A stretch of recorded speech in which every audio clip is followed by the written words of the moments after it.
हम देखते हैं कि हमारे देश में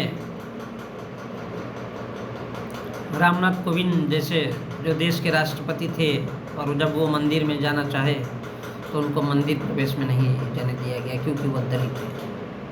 तो डॉक्टर अंबेडकर ने भी उस दौर में ये सोचा और उनके दिमाग में भी सवाल आया था कि मैं इतना पढ़ा लिखा होने के बावजूद 32 डिग्रीज और 9 भाषाओं का ज्ञाता उस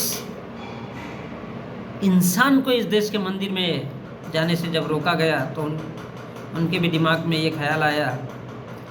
और 1950 में जैसे ही संविधान लागू होता है और हम 2022-23 में जब देखते हैं कि रामनाथ कोविंद को इस देश के मंदिर में नहीं जाने दिया गया, तो सोचिए कि आज भी भारत में ब्राह्मणवाद किस तरह से काम कर रहा है। ब्राह्मणवाद और हिंदू एक ही चीज़ है। कभी उसको वैदिक का नाम दिया जाता है, कभी सनातन का नाम दिया जाता है, और कभी वेद और पुराण के नाम पे नाम दिया जाता है। लेकिन सब मिलाकर के सिर्फ ब्राह्मणों द्वारा तैयार की गई ब्राह्मण नीति ही है, और यही ब्राह्मण धर्म है। तो वो सोचता है कि दलित में ऐसा क्या है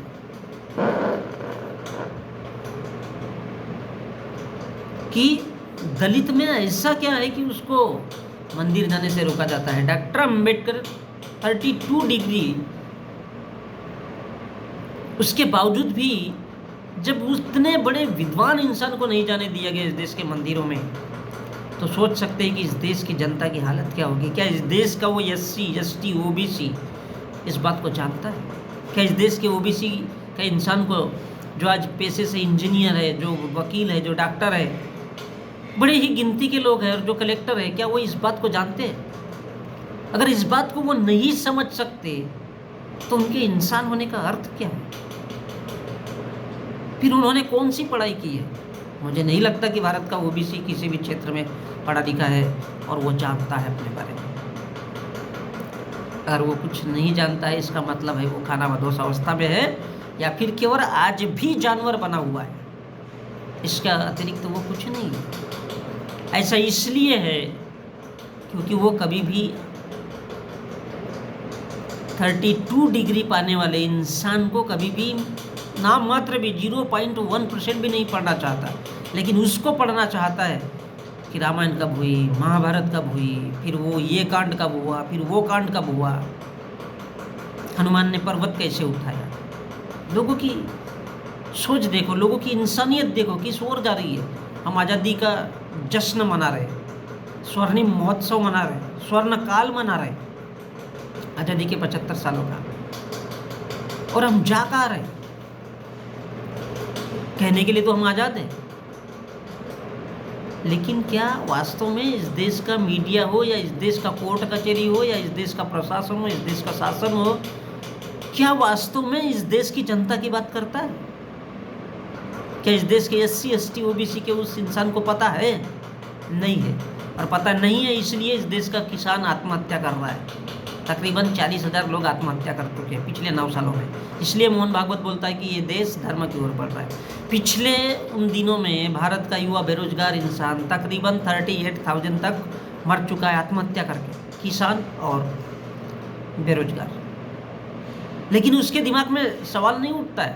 क्यों नहीं उठता? क्योंकि जो जानवर होते हैं वो सिर्फ खाना और सेक्स करने के अलावा कुछ नहीं जानते। और जब ये दोनों के बीच में लड़ाई होती है और उसको समझ में नहीं आती कि लाइफ क्या है, तो सीधा सीधा वो आत्महत्या करता है। ये मनुष्य की क्या है? कायरता होने की निशानी नहीं है, जानवर होने की निशानी है। जो खुद मर सकता है वो सामने वाले को लेकर के उसका कॉलर पकड़ करके खींच करके फिर उसके बाद मर सकता है, लेकिन उसमें जानवर है, जानवर में कोई सोच नहीं होती, जानवरों की कोई पहचान नहीं होती, कब पैदा हुए, कब बड़े हो गए, और बस सामने वाले को देखे आज का दिन तो निकल गया, पेट भर गया, बस इतना ही। इसी प्रकार भारत का SC ST और OBC सिर्फ पेट भरना जानता है, इसलिए वो आत्महत्या कर सकता है, लेकिन क्रांति नहीं कर सकता, उठ के खड़ा ही नहीं हो सकता। उठ के खड़ा ही नहीं हो सकता, और वो उठ के इसलिए खड़ा नहीं हो सकता, उसको पता ही नहीं कि वो इंसान है भी या नहीं। उसे तो मंदिर का घंटा बजाने की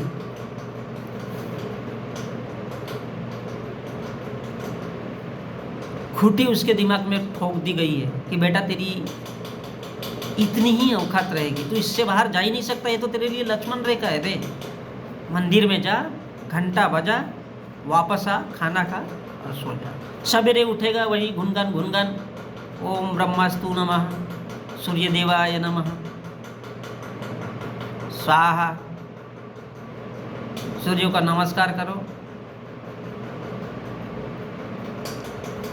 यही लाइफ है। क्योंकि यदि कोई इंसान मंदिर के घंटा बजाने के बाहर निकलता है या वो सूर्यास्त नमः इसके अगर बाहर निकलता है तो साला वो इंसान बन जाएगा। और इसलिए भारत का ब्राह्मण धार्मिक ग्रंथों का जाल बिछाता है कि वो उसी मकड़ जाल में फंसा रहे, उसी इंद्रजाल में फंसा रहे। इंद्रजाल क्या है? इंद्रियों को जो इंसान वश में करता है, और वो वश में नहीं करना चाहिए, उसका दिमाग ही नहीं, खोपड़ा ही नहीं खुलना चाहिए, उसके दिमाग में बातें ही नहीं घुसना चाहिए। इसीलिए तो इंद्रजाल तैयार किया गया है कि बेटा क्या है, सामने वाले को कैसे सम्मोहित करना है।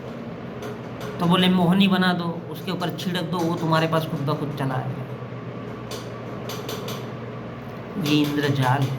किस तरह से इंसानों को मानसिक तौर पे गुलाम बना के अपने तरफ खींचना है, ताकि उनके ऊपर शारीरिक गुलामी, मानसिक गुलामी, और जो उनके दिमाग में भूसा भरना है वो सारा भरा जा सके।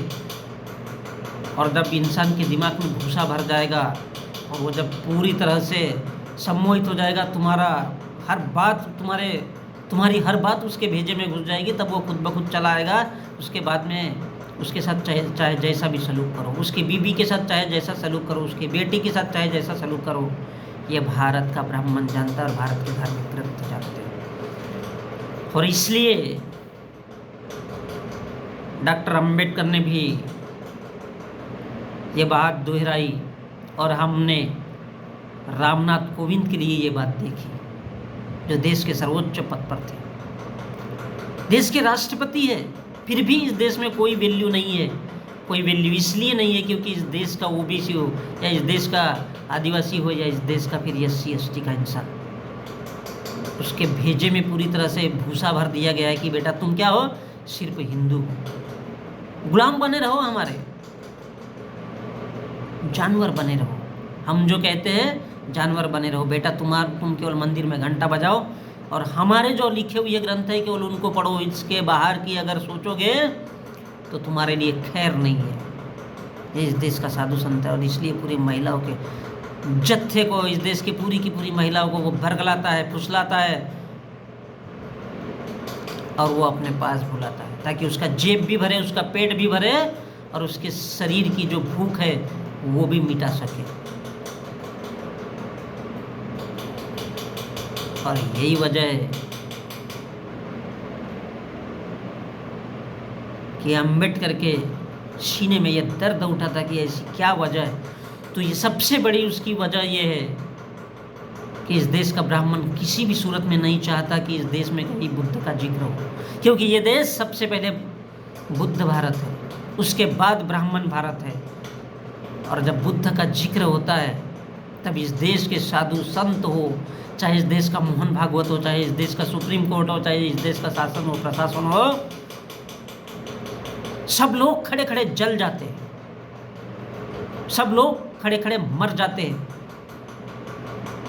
और इसलिए सिर्फ हिंदू हिंदू का नाम लेते हैं, सिर्फ इसलिए वैदिक का नाम लेते हैं, इसलिए सनातन का नाम लेते हैं कि इस देश में कभी बुद्ध का जिक्र नहीं होना चाहिए।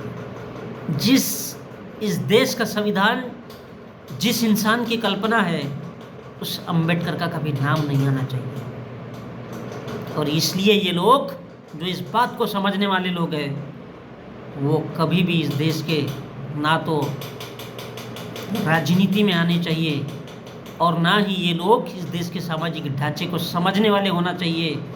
इसलिए उन बहुसंख्यक लोगों को, SC ST OBC के लोगों को सिर्फ उनके दिमाग में ये भर दो कि वो सिर्फ हिंदू है।